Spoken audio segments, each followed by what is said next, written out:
Good evening to everyone once again. Welcome back to the assembly. We're so thankful to see all that are able to be with us for our afternoon service. We'll be continuing our series that we've been engaging in on Sunday evenings of going through the Sermon on the Mount. I've enjoyed the study that I've been able to do personally on it so far. I've enjoyed the other sermons I've been able to hear. Sermon on the Mount is something that I've always referenced or used in other sermons, known about, but not something that I've specifically studied in depth before, and I feel bad about that, and I'm enjoying the study now very much, and I hope that it's proving fruitful for you as well. We'll be picking up in verse 27 tonight, and we'll be considering verses 27 through verse 32, and so for now, I'd like to just go ahead and read those few verses. Jesus says there, beginning in Matthew chapter 5 and verse 27, "You have heard that it was said to those of old, 'You shall not commit adultery.' But I say to you that whoever looks at a woman to lust for her has already committed adultery with her in his heart. If your right eye causes you to sin, pluck it out and cast it from you, for it is more profitable for you that one of your members perish than for your whole body to be cast into hell. And if your right hand causes you to sin, cut it off and cast it from you. For it is more profitable for you that one of your members perish than for your whole body to be cast into hell. Furthermore, it has been said, whoever divorces his wife, let him give her a certificate of divorce. But I say to you that whoever divorces his wife for any reason except sexual immorality causes her to commit adultery, and whoever marries a woman who is divorced commits adultery." The section that we have for our consideration from the Sermon on the Mount is a very, very important. Not that the other parts of the Sermon on the Mount are not important. They are all important. But this is really a section that gets at one of the main problems that mankind has had basically for all of time. Sexual immorality and the desires that mankind has had that have led him off into various perversions from God's will have plagued mankind. They plagued the nation of Israel. They plagued people in the early years of the church, and these are temptations that face people today. You look at our society, you look at our culture, and you see that our world and our society is steeped and engrossed in all types of sin, all types of things that go against God's pattern and God's will. And so it's important that we make sure as we are striving to be citizens of Christ's kingdom, and remember, that's what the Sermon on the Mount is all about. It is about the nature of the kingdom that Christ was establishing and has established, and it's about what the citizens of that kingdom look like. And so when it comes to purity, when it comes to how we view the immorality around us and what we tolerate or what we don't tolerate, what we allow and what we don't allow, how we live our lives, it is of utmost importance that we shape our lives not based upon culture, but upon the law of God. And that lesson about purity leads into a lesson that Jesus gives, brief as it is in this portion of Scripture, about marriage as well. Now, this is a very key text along with Matthew chapter 19, and we'll consider that for a little while this evening as well, about the whole question of divorce and remarriage. I'm just going to say from the onset tonight, I will probably not be able to answer every question you may have. The focus of this sermon is not a sermon about divorce and remarriage. The focus of this sermon is these 5 verses from the Sermon on the Mount, but that will be a portion of it because that's where we find ourselves. But I think if we just let the Bible speak, and if we just take Jesus for what he says and study what he says and apply what he says, I think we can come away with an appropriate understanding about the situations that we sometimes have to deal with. But more importantly than answering the questions of divorce and remarriage, I think that our emphasis needs to be what Jesus' emphasis was, and this is what I'm going to try and stress tonight, and that is on what is right. So often, we get bogged down by questions of what about this, and what about that, and what about this situation, and what if this were to happen, when really the right answer, the best answer, is do it the Lord's way from the beginning. And we won't have to worry about exceptions. And we won't have to worry about what ifs. And we won't have to worry about what's okay here and what's okay there if we'll just submit ourselves to the will of the Lord from the very beginning. And so I hope that the study that we have tonight is helpful. I hope it gives you some things to think about and study on your own. I hope that if you have questions after the sermon is over, that you'll be willing to ask me, and I'd be happy to discuss them and study any of these things out further as is needed. But before we go into this study, and before we delve into these wonderful words of the Lord in this sermon, we have a wonderful opportunity, and that is to go before God in a word of prayer. So at this time, let us pray. One of the things that I've enjoyed about going through the Sermon on the Mount in more detail is gaining a much greater appreciation for the way in which the Lord builds point upon point, the way in which the sermon reflects the same thoughts throughout, the way that what Jesus says in one point will permeate in various ways throughout the remainder of the sermon.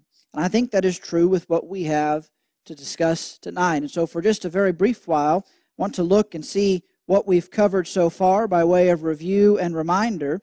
And we've seen what we've discussed so far as have been the foundation was the Beatitudes. Remember those opening 12 verses where Jesus laid forth those blessed are these statements, and we spent a few sermons going through those. And I want to stress that, and I want to stress for us to try and remember those and think about them as we read through and study through the rest of this sermon, because they really are the foundation. The Beatitudes are describing the character and the attitude of kingdom citizens. And if we can and will and choose to develop the attitudes that Jesus describes in the Beatitudes, then we can live up to and fulfill the commands and the actions and the lifestyles that you find throughout the rest of the sermon. And we'll even see some of the way that a couple of the Beatitudes, and one in particular, play a very important role in what we have to discuss this evening. So Jesus laid the groundwork with the attitudes and the character of a citizen of his kingdom. But he went on from there to then discuss the fact that while citizens of the kingdom will be persecuted, that was the final beatitude, blessed are you when you are persecuted. He said that the way that we respond to the persecution of the world is actually by influencing the world. And that is there in verses 13 through 16 where Jesus taught that his followers, his disciples, his citizens should be the salt and the light of the world. Now, to be the salt and the light of the world, we need to be very different from the world. And so when we get to the lesson like we have tonight, where we're going to discuss purity and fidelity, we need to realize that we need to be different than the world. If we wish to impact the world, if we wish to be the salt of the earth, and if we wish to be the light of the world, then our lives, from a moral standpoint, should look different than the lives of those around us. Our view of marriage should look radically different than that of many of the people around us. Why? Because we follow God's law and we hold it very dear and we take it very seriously. But then Jesus would go on to discuss his fulfillment of the law, the fact that he was not abolishing the law, but he was fulfilling it. That means that the old was coming to an end. That's what it means to be fulfilled, and he is bringing in the new covenant. And from there, he goes on to begin a section about righteousness, about what righteous behavior looks like. He's talked about attitudes. Now he's going to talk about behavior. And the last thing that we looked at was murder and hatred and anger there in verses 21 through 26. That began a section where Jesus has several points where he says, "You have heard it said, but I say unto you." And there's a couple of things that I think are taking place. One, he is building further upon what has already been shown. He is superseding the law of Moses. When he says, "But I say unto you," he is speaking authoritatively. And thus, he is showing that he is giving new law. We don't live under the old law. We don't live under the Old Testament. We live under the "but I say unto you" of the New Testament. And so Jesus is laying forth his new law. But he's also correcting some of the problems that had come up over the years, and he's showing where they were wrong and mistaken. He is preparing them to be true citizens of the kingdom. And one of the problems that some of the Jews had is they had become very ritualistic, the Pharisees and the scribes in particular. And so Jesus shows that under his law, under the new law, there is much more than just going through the actions. He starts with murder. They all knew that murder was wrong, but he wanted them to see that citizens of the kingdom didn't harbor hatred either. And they didn't speak evil of others either. And they weren't angry without cause or unjustly. And Jesus actually equates these things to basically murder of the heart. Oh, we might not take someone's life. But when we hate, and when we're unjustly angered, and when we speak ill of people, we're held just as guilty in the sight of God. Well, we come to the next section of this portion of the Lord's sermon where he talks about righteous behavior, and now he moves on from anger and hatred, and he moves on to purity, and from purity into the realm of marriage and the question of divorce. The way we're going to go through this tonight is through 3 sections. You know, this little part, there's 2 verses in each of these that make for a good outline. So we'll discuss the real purity that Jesus discusses in verses 27 through 28, how we obtain that purity by mortifying the flesh or mortifying sinful nature or our desire to sin in verses 29 through 30, and then that leads into the discussion of purity in marriage in verses 31 and 32. So let's just jump right in now to Matthew chapter 5. Let's reread verses 27 through 28. Jesus says, "You have heard that it was said to those of old, 'You shall not commit adultery.' But I say to you that whoever looks at a woman to lust for her has already committed adultery with her in his heart." Now, Jesus quotes here from the Old Law, and this is a direct quotation at this point from the 10 Commandments in Exodus 20 and verse 14, and then also when this was re-given in Deuteronomy 5, verse 18. Those are the exact passages. You shall not commit adultery. And so Jesus reaffirms that adultery is clearly a sin. But as we discuss adultery, something that we need to realize, this is true under the Old Law, and it's true under the New Covenant. Jesus is speaking about gratification of sexual desires outside of God's designs and God's plan. Sex is not something that is evil and that is wrong. Hebrews 13 verse 4 says, "Marriage is honorable among all, and the bed undefiled, but fornicators and adulterers God will judge."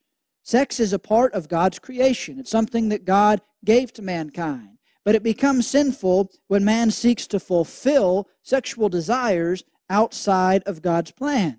Anything that falls outside of the purview of how God has deemed it appropriate for man to fulfill his desires is sinful. And in moral standards, in moral cases, anything outside of the marriage relationship, I might add, as defined by God, any fulfillment outside of that is sinful and becomes evil. Now, our society worships, in many ways, sexual gratification. It is the center of many people's lives. That's why you can't tell people what to do and what not to do. It's what's led to the movements that we've seen over the past years. And that's not something new. That's been taking place since the sexual revolution of the 60s. And people have just pushed it further and further and further. The problem is not sex itself, but trying to gratify the flesh outside of the parameters that God has set. Now, that's always been true. Under the Old Testament, God had laws around how to fulfill those desires, and those in the Old Testament were always within the bounds of marriage, fornication, homosexuality, adultery. All of those sins were sins under the Old Testament. In fact, they were very grievous sins under the Old Testament. They were sins that brought about the death penalty. But Jesus, as he expounds upon this, shows that adultery, immorality, sexual sin is actually more than just a physical activity. Remember the prohibition of murder that Jesus has talked about. He talked about murder, but murder was sort of an umbrella. Obviously, actual murder, taking of someone's life, is wrong, but Jesus placed this hatred and unjust anger and speaking evil or insulting others in a hateful way under the category of murder.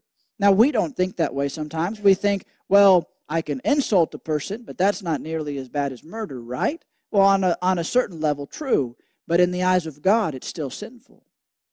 And we still stand condemned when we're unjustly angry or when we're hateful or when we speak ill towards others, even if we don't kill them in action, we kill them in words, or we kill them in mind. It's a murder of the heart. Well, Jesus is making a similar point with the act of adultery. Not only is the actual act of adultery sinful, but so too is lust. So too is looking upon someone with that evil desire. So too are the fantasies that people allow themselves to engage in, even if they say to themselves that they would never actually partake in the sin itself. Jesus is teaching that these things are sinful, and he calls them adultery in the heart. Now, because Jesus is applying this to the heart, this should immediately make us remember a certain beatitude. He says that whoever looks upon a woman to lust for her has already committed adultery with her in his heart. Remember the sixth beatitude in Matthew 5, verse 8, Jesus said, "Blessed are the pure in heart, for they shall see God." Remember that beatitude and the importance that purity is not just abstaining from certain actions. And God's law and God's kingdom for the new covenant is not just about getting people to act a certain way, but converting and transforming our very hearts and minds and motivations. It is not enough to just abstain from adultery. It is not enough to just abstain from fornication. Some people think that they can gratify their desires in other ways as long as they don't go through with the deed. But Jesus is showing that true spirituality gets all the way down to the heart. It gets down to the mind and to the motives. And if we really seek purity, if we really want to be pure, if we really want to be pleasing to the Father, we must transform not just our actions, but also our minds. Later on in Matthew 15 and 19, Jesus would say, "For out of the heart proceed evil thoughts and murders and adulteries and fornications and thefts, false witnesses and blasphemies." Where do these things come from? They come from the heart. You see, that's the problem. Sometimes whenever someone looks upon sin as long as I don't act this way or do this thing, but they allow the fantasy, and whether that's sexual immorality or drug use or murder or anything else, whatever sin it might be, when we allow ourselves to even contemplate it, to think about it, to dwell upon it, we're just setting the stage. You know, people don't just commit adultery out of the blue. People don't just have a wonderful marriage and then one day, all of a sudden, the perfect situation arises and they cheat on their spouse. That action is always precipitated by an impure heart, by a heart that has allowed that possibility to even exist. And we need to take warning. If we allow impure thoughts to take root in our heart, maybe today we think we would never do something that terrible. Maybe today we think, oh, well, I would never actually act upon that. Maybe not today, but maybe down the road we would. Because if we allow that to fester in our heart, then our heart is not pure. And if the heart's not pure, then at some point, the actions won't be pure either. For it's out of the heart that all of these things come. Now, we need to be transformed. Remember what Paul said in Romans 12 and 2, "Do not be conformed to this world, but be transformed by the renewing of your mind." That's what Christ's law is doing. It's not just laying out a bunch of rules for us to check off a list. It is literally transforming the way we think, and thus also the way that we live. So if we wish to be pure, we must be pure in heart. But notice something. Jesus makes a very clear connection between the heart and the eyes. And this is something that we can't miss. If we wish to be pure in heart, then we need to be careful about what we put in front of our eyes. Now, if you want an example of how timeless and also timely God's Word is, this is a verse right here. Jesus was not speaking to people that could go home and turn on their television. Jesus was not speaking to people that had access to the World Wide Web. Jesus was not speaking to people that carried around a device in their pockets that they could get on and look at anything they could possibly imagine. And even to them, Jesus said, "You guard your eyes."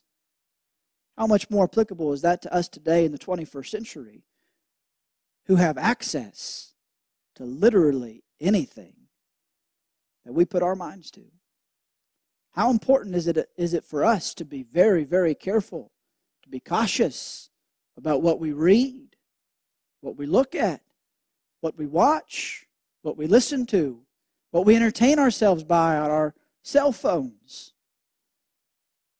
If we wish to be pure in action, we must be pure in heart.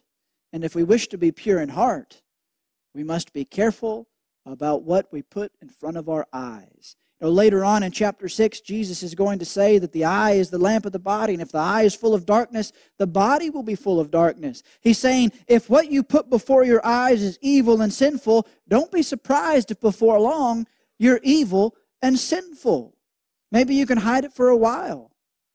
But the more you watch and the more you see and the more that you allow things of this world to influence you by watching them and being entertained by them, the more dangerous it is for you, the harder it is for you to become and stay pure of heart. Go back to Job with me for a little bit. Job chapter 31, Job is speaking through verses 1 through 9, but let's look at this progression. Job says, I have made a covenant with my eyes. Why then should I look upon a young woman? Job made the active choice. Job had temptations, just as every human being does. But Job knew temptation. And Job made an active choice. He said, I have made a covenant with my eyes, but I will not look upon a young one. What's he talking about? Does he mean that he never notices when another person is attractive? Does he mean that he never even looks the way of another person? No, he's saying that he will not allow himself to look longingly upon another. He will not allow himself to lust over another individual. It's not okay for him to just look but not touch. Have you ever heard people say that? Have you ever said that? I've heard people say, trying to joke about it, married men say, well, you might be on a diet, but it doesn't hurt to look at the menu. Well, that might get a chuckle out of some people, but that's wrong. Because it's not just the act that's sinful, it's the lusting that's sinful. And thus Job said, I've made a covenant with my eyes. I've made an agreement with myself that I will not look. I will not lust. Go on to verse 7. He says, if my step has turned from the way, or my heart walked after my eyes, or if any spot adheres to my hands. Goes on to say that he deserves punishment. Notice that. If my heart has walked after my eyes, we can tell ourselves all that we want to that we're not influenced by the world. And I'm not here to legislate and to say what you can and you can't do specifically, or what you can and can't watch or listen to. But I'm going to say be careful. And I think we all can make good choices. And we need to understand that after a while, our hearts will follow our eyes. And if we allow ourselves to be entertained by the filth of the world for very long, our hearts will follow at some point. And if our hearts follow, the actions will follow at some point as well. But then also verse 9, if my heart has been enticed by a woman, or if I have lurked at my neighbor's door. Notice now he's connecting the heart with the woman. Where did he start? He started with his eyes in a young woman, and now it's his heart, and he's actually lurking at the neighbor's door. Job got it. I think we do too. The longer we allow ourselves to be entertained by sin, the more it influences us. The less we're influencing the world at that point, it's influencing us. And the closer we are to acting upon the sin. But Jesus says, don't even start. Jesus says, even the lust, even the longing look is sinful. It might not be physical adultery, but it is adultery of the heart. We need to be very careful about what we watch, how we think, where we allow our minds to go. If we truly wish to be pure, if we want to be pure in heart, we must choose to remove the source of temptation as much as is possible, which leads us to the next portion of what Jesus says, verses 29 through 30. He says, if your right eye causes you to sin, pluck it out and cast it from you. For it is more profitable for you than that one of your members perish than for your whole body to be cast into hell. And if your right hand causes you to sin, cut it off and cast it from you. For it is more profitable for you that one of your members perish than your whole body to be cast into hell. Jesus here answers, how is it that you can keep your eyes pure? You remove the source. I'll get to this in just a minute. He's not speaking literally that we all need to pluck our eyes out. What Jesus is saying is, one, he's using hyperbole here because he wants to stress the seriousness of sin. And he's especially stressing the seriousness of sexual immorality, of adultery, fornication, and sexual sin. And he's teaching us to remove the source.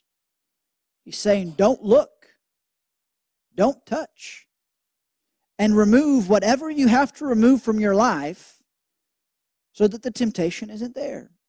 Now, Jesus is not literally commending people to mutilate themselves. There have been people throughout history who have taken this so far that they have literally mutilated themselves in various ways. And that's not what Jesus is teaching. I think we can see that because Jesus uses this again in Matthew chapter 18, just talking about sin in general. He says, if your hand or foot causes you to sin, or if your eye causes you to sin. But notice he says, it is better for you to enter into life lame or maimed rather than having 2 hands or 2 feet to be cast into everlasting fire. Jesus uses a little bit different there. In the Sermon on the Mount, he doesn't even talk about life. He just talks about it's better not to be cast into hell with the whole body. But here he says it's better to enter into life lame. Well, that teaches us, that shows us that Jesus is not speaking completely literally. Because we know that, you don't go to heaven. If you lose a foot here, that doesn't mean that you're robbed of that foot in heaven and that you're lame throughout all of eternity. So Jesus isn't teaching literally to cut off our hands and our feet or to literally pluck out our eyes. He's saying you remove the source. You remove whatever you need to in order to make sure that you don't sin. John Stott put it this way in his commentary. He said, Jesus is not advocating a literal physical self-maiming, but ruthless moral self-denial. Not mutilation, but mortification. I like the way he puts that. And that's biblical language. Now, this is the New King James Version. In the King James Version, this phrase, put to death, is that word mortify. But Romans 8:13, if you live according to the flesh, you will die. But if by the Spirit you put to death or mortify the deeds of the body, you will live. Colossians 3:5, therefore put to death or mortify your members which are on the earth, fornication, uncleanness, passion, evil desire, and covetousness, which is idolatry. The message of the cross, the message of this kingdom of God's, or the citizen of God's kingdom, is we mortify our physical desires that lead us to sin. We only fulfill them within the bonds of God's law. And anything that moves us to go past God's law, we get rid of. This is showing how serious sin is. It means that sometimes we need to make some sacrifices and we need to make some choices so that we make sure we live right for God. This can apply in a lot of ways other than just immoral sin. This might sound crazy in 2016, but if you can't control yourself on a cellular device that gives you open access to everything you can possibly look at, get a dumb phone instead of a smartphone, or get rid of the phone altogether. It might be worth not getting texts. It might be worth having to call people back because they left a message on your landline than to be in sin. It sounds ridiculous, doesn't it? Almost like cutting off your hand. But get rid of it. Wouldn't it be better to get to heaven and go through life without a smartphone than to go to hell because you had a temptation in front of you all the time? I'm not saying it's sinful to have a cell phone. I have a smartphone. But if you can't control it, get rid of it. I don't think it's sinful to have a television in your home. But if you can't control what you watch and you allow it to influence you and you can't control, get rid of it. Get rid of the source of the sin. If your job won't allow you to worship the Lord, get a new job. If people at your job influence you past what you can control and bear, Get a new job. Whatever it is in your life, if it is going to cause you to sin, get rid of it. Because there's nothing in this life that is worth your soul. That's a serious lesson that Jesus is teaching. And it might sound drastic, because it is. But then again, Him coming all the way from heaven to die on a cross was a pretty drastic measure too, wasn't it? So what should we be willing to do and give up so that we might be pure in heart and pure in deed? We need to mortify the flesh. And as we think about purity, and as we think about being pure in heart, and especially when we think about sexual sin and being pure morally, that leads into God's design, which of course is marriage. And so Jesus speaks about this. Now, marriage is a beautiful and a wonderful thing. It's the first institution that God gave to us.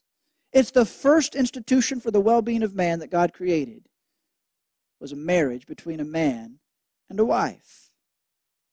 One of the first things that you see in the book of Genesis is the degradation of the family. It's not too many generations before you see a man named Lamech, who it says had 2 wives. That was a departure from the pattern. And it only went further south from there. Today, when we look at society around us, we see a departure from the pattern.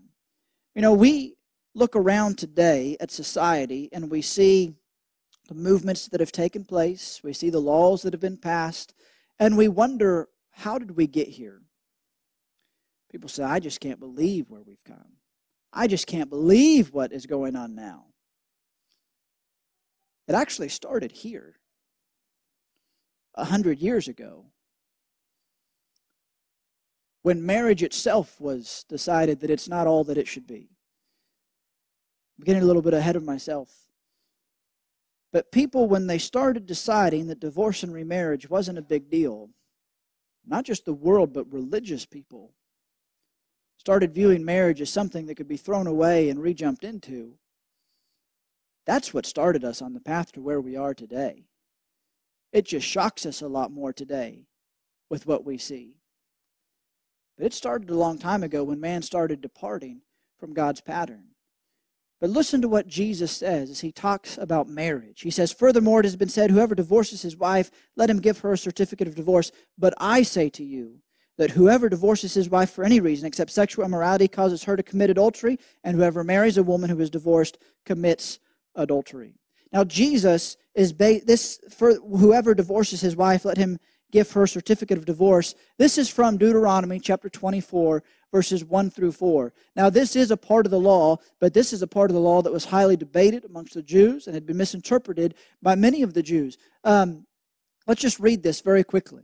It says there, when a man takes a wife and marries her, and it happens that she finds no favor in his eyes because he has found some uncleanness in her, and he writes her a certificate of divorce, puts it in her hand, and sends her out of his house, when she is departed from his house and goes and becomes another man's wife, if the latter husband detests her and writes her a certificate of divorce, puts it in her hand, and sends her out of his house, or if the latter husband dies who took her as his wife, then her former husband who divorced her must not take her back to be his wife after she has been defiled, for that is an abomination before the Lord, and you shall not bring sin on the land which the Lord your God is giving you as an inheritance. This was the primary proof passage that many of the Jewish leaders used to justify their divorce. Now, it's clear when you look at history that divorce was quite rampant in some ways, even amongst the Jewish culture. From what I've read, some of the rabbis debated this hotly, and you had 2 different sides of the issue.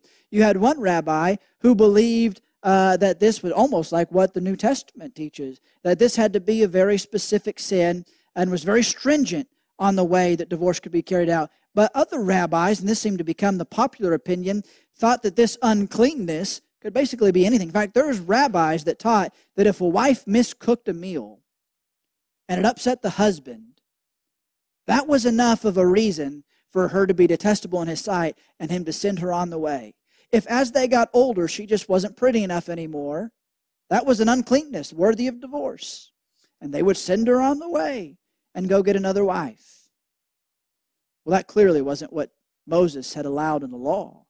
That was a gross misinterpretation of the law. We're going to get to Matthew 19 here in just a moment. But there's something important about Deuteronomy 24 that we have to see. This is different than what Jesus is teaching. Because some people try and say Jesus is just teaching the same thing as Deuteronomy 24, and he's not. Because there is an uncleanness. Now, there's a lot of debate about what this uncleanness was. But some people automatically assume that this uncleanness was some type of sexual impurity. But I don't think it could have been that. Because as you go through the law, every type of sexual impurity, whether it was fornication before marriage or whether it was adultery after marriage, that brought about the death penalty. That didn't bring about divorce. That brought about stoning. And so if a man discovered that his wife was unfaithful, he didn't give her a certificate of divorce. They stoned her. And vice versa. So that's not what Deuteronomy was teaching. And the real thrust of Deuteronomy 24 is actually this last verse. What God is specifically condemning is men that would put away their wives, and then she would marry another husband, and then whether that husband died or he put her away, then the former husband regretted his decision, and he goes back and he remarries her again. And God says that's an abomination. That's the real thrust of Deuteronomy chapter 24. But now Jesus builds his law.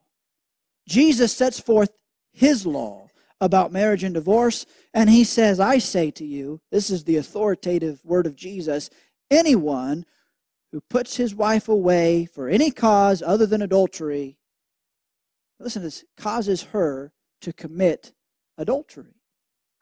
Jesus assumed something, that a wife that had been put away would remarry. And that makes sense back then. Men were the primary earners. It was disdainful to be put away. It was secure to be married. And so a woman put away would seek another relationship and another marriage. And Jesus says, when you do this, that relationship that she enters into is going to be adulterous. And anybody that marries a person that is divorced is committing adultery. It's pretty clear what Jesus is saying. When you divorce for any reason other than sexual immorality,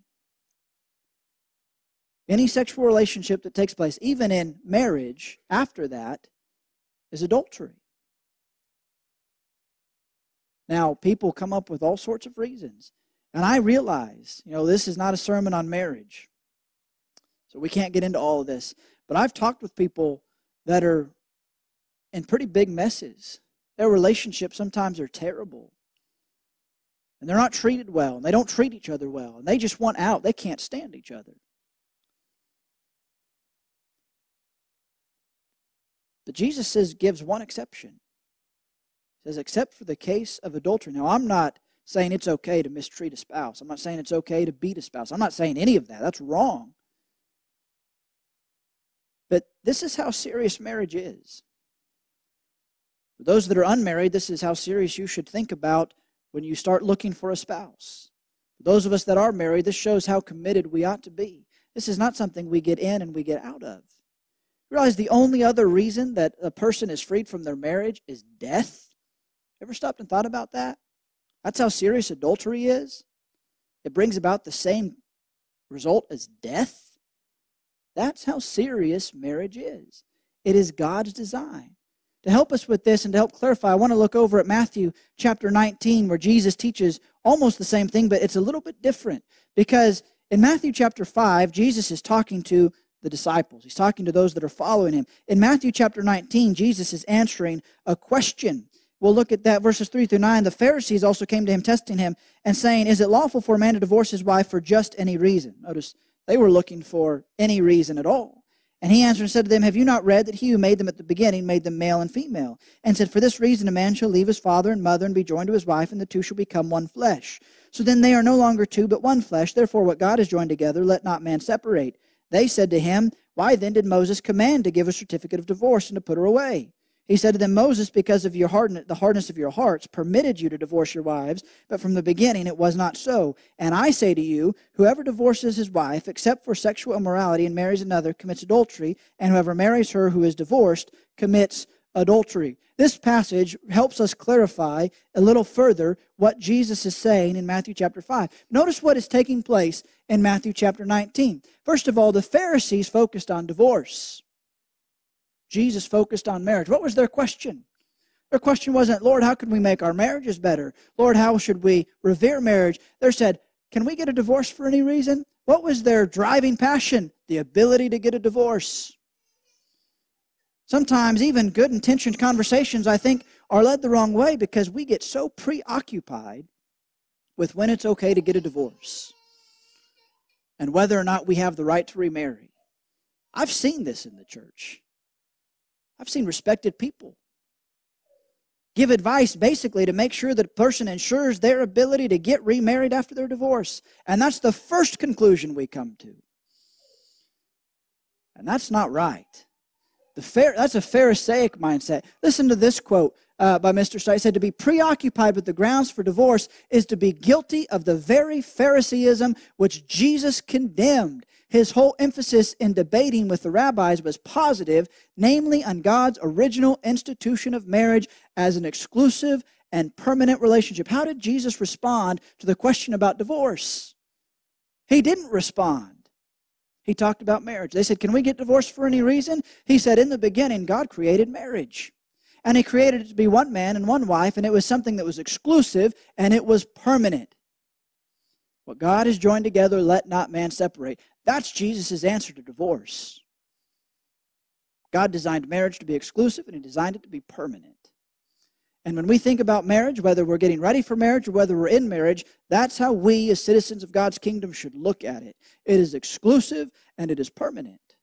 And we do everything in our power to make sure that it stays that way.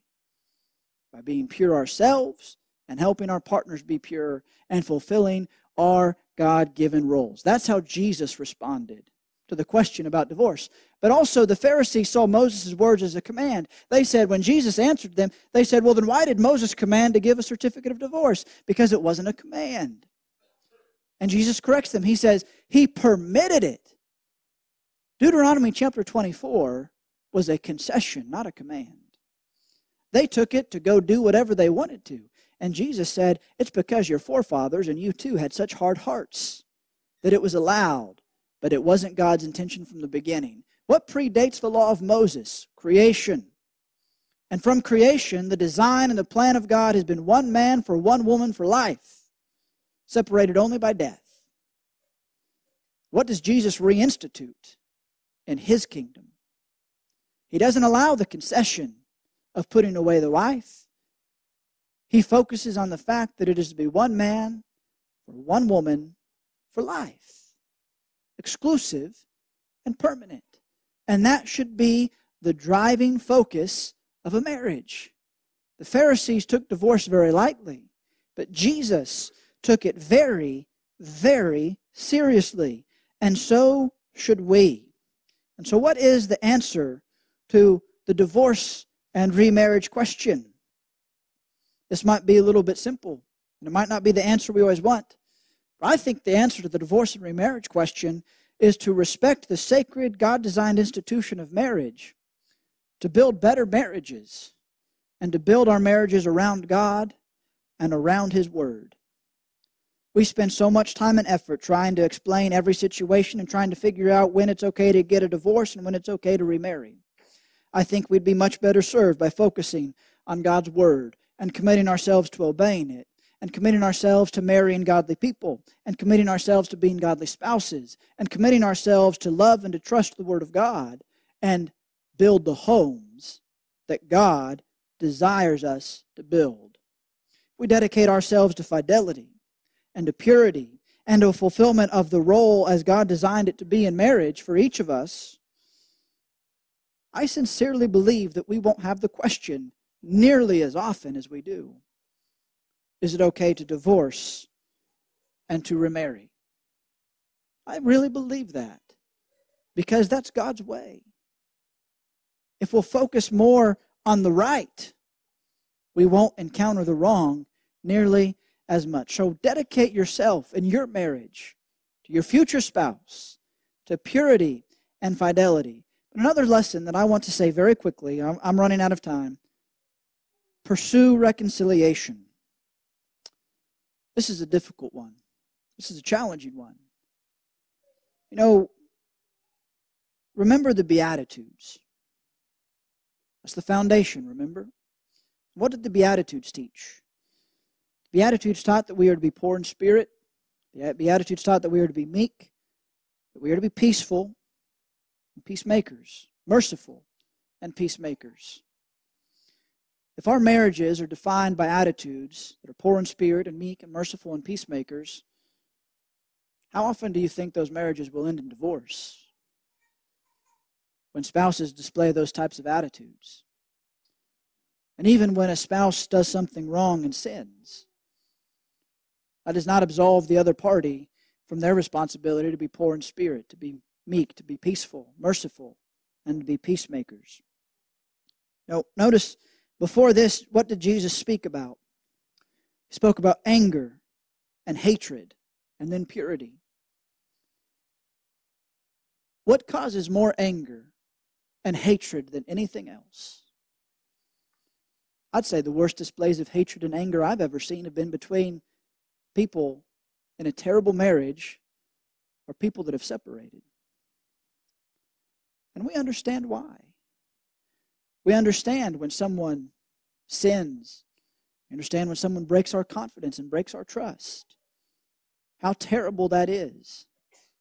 I'm not justifying sin. I'm trying to focus on this part. It's not justifiable. It's not excusable for us to not fulfill our roles, and it's never excusable to commit adultery. We've seen how terrible adultery is. You know, it does bother me sometimes that we are so ready to be prepared to get rid of the spouse when they commit sin. I hope I never have to experience it. I'm thankful I'm not talking from experience. But I want you to think about this. Over and over in the Old Testament, Israel's sin is compared to sexual immorality. Their idolatry is called adultery. And what did God do over and over? He sought to bring them back. He sought reconciliation. So much so that he finally sent his son to die on a cross to establish his kingdom. When I hear people say, or when we get to the point that we say, I can't forgive them, now we're on dangerous ground. Because what right will we have to go before the Father on the day of judgment and hope for forgiveness when we haven't forgiven? Blessed are the merciful, for they shall obtain mercy. It might be hard. It might be difficult. It might be the hardest thing we would ever have to do. But I hope and pray that we love marriage so much, that we love God's Word so much, that we love our spouse so much, that even in the toughest and most difficult of circumstances, our desire is what's right. Not just for us, but for them. And we go out of our way to make sure we can reconcile. I read from that Mr. Stott. He said that after years of pastoral ministry, he made a decision that when people would come to him and ask him about divorce, he wouldn't talk about it. He said he refused to talk with people about divorce until first they talked about marriage and reconciliation. And he said, more times than not, when they really sat down and talked about marriage and reconciliation, divorce didn't need to be talked about. And in the rare occasions that it did, it finally set the perspective to be able to follow God's law and God's permission. That's a denominational guy who has a better concept than we do sometimes, who rush towards divorce. I hope we don't do that. I hope we love God's law, and I hope that we seek purity and fidelity, but also reconciliation when the time comes. But now, when that is impossible, and there are cases where a guilty party continues in their adultery, and they refuse to reconcile, and they refuse to make things right, and the Lord at that point gives permission for a divorce, and for that innocent party to be free to remarry without committing adultery. But the focus of the Lord's lesson is not on the exception. And I'll defend the exception. I'm not trying to write it away. I'm saying the focus of the Lord is on the positive of marriage. And the focus of ours, should be on the positive of marriage as well. I want to close with this quote. There is a sanctity given to marriage which human legislation ought not to violate. Let us not be among those who take up novel ideas of wedlock and seek to deform the marriage laws under the pretense of reforming them. Our Lord knows better than our modern social reformers. We had better let the laws of God alone, for we shall never discover any better. That sounds quite fitting for our day and age, I think. Do you know when this was written? This was written by Charles Spurgeon in the 1890s. In his commentary, he says that some of our states have adopted talking about their divorce laws. This is what he was talking about, divorce. He was writing at a time when divorce wasn't even allowed for just any reason by every state, but a few had started it. And all the way back then, he saw that there's a sanctity given to marriage, and how well we would be, how wise we would be to heed these same words and understand the sanctity, the sacredness of that divine institution of marriage. We can't control what our country's going to do, but we can control what we're going to do and how we're going to act and how we're going to fulfill our roles and our obligations in our marriage vows. Bring the sermon to a close, and I hope that it's been helpful. I hope that it's not been confusing. I hope that it's given us some things to think about in these realms. But I hope that it has stressed the need for purity. I hope that I've stressed the need of fidelity and of devoting ourselves as much as we can possibly and even more to fulfilling God's laws. Sin is a deadly thing and it's a dangerous thing and it's not to be trifled with. So stay away from it and be pure. The culture will do what the culture will do, but remember, Jesus' sermon is calling us to be different. So let's be different. Let's be pure. Let's be moral. Let's show the world what real marriage looks like by being the husbands and the wives that we ought to be. And then a lot of these other questions that come up will probably take care of themselves.